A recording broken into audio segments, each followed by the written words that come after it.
Hi, நான் வந்து இப்போ காளான் 65 எப்படி செய்யலான்னு பார்க்கலாம். அதுக்கு வந்து நான் ஒரு பாக்கெட் காளான் எடுத்துக்கிட்டேன். அதை 2-3 டைம் நல்லா வாஷ் பண்ணி எடுத்துக்கலாம். அப்புறம் மீடியம் சைஸில் கட் பண்ணணும். ரொம்ப பொடிசாக கட் பண்ணி மீடியம் சைஸாக கட் பண்ணி லைட்டாக வெது வெதுப்பான தண்ணி சுடு தண்ணியில் போட்டு வாஷ் பண்ணி எடுத்து வச்சுருக்கேன். 1 ஸ்பூன் உப்பு, 1 ஸ்பூன் இஞ்சி பூண்டு பேஸ்ட்டு.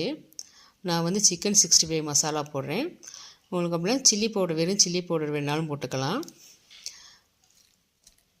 கூடவே நான் கார்ன்ஃப்ளவர் மாவு கொஞ்சம் போடுறேன். அப்போ தான் மசாலா வந்து நல்லா இதில் ஆயிலில் பிரியாமல் இருக்கும். லைட்டாக தண்ணி தெளிச்சுக்கலாம், ரொம்ப தெளிச்சிடாதீங்க. தண்ணி தெளித்து பரட்டி பேன் சூடானதும் இந்த காளான் நம்ம பரட்டி வச்சுருக்கிற காளானை அந்த ஆயிலில் போடுறோம்.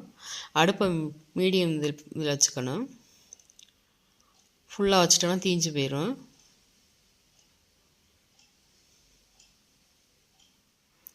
உதிரி உதிரியாக போட்டு விட்டோன்னா நம்மளுக்கு தனித்தனியாக நல்லா கிடைக்கும். மொத்தமாக ஒரே இடத்துல போட்டுறாமல்.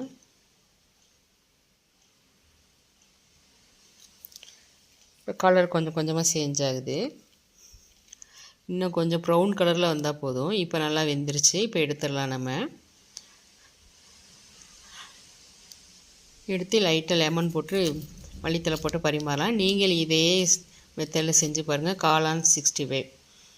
உங்களுக்கு இந்த வீடியோ பிடிச்சிருந்தால் லைக் பண்ணுங்கள், ஷேர் பண்ணுங்கள், சப்ஸ்கிரைப் பண்ணுங்கள். தேங்க்யூ.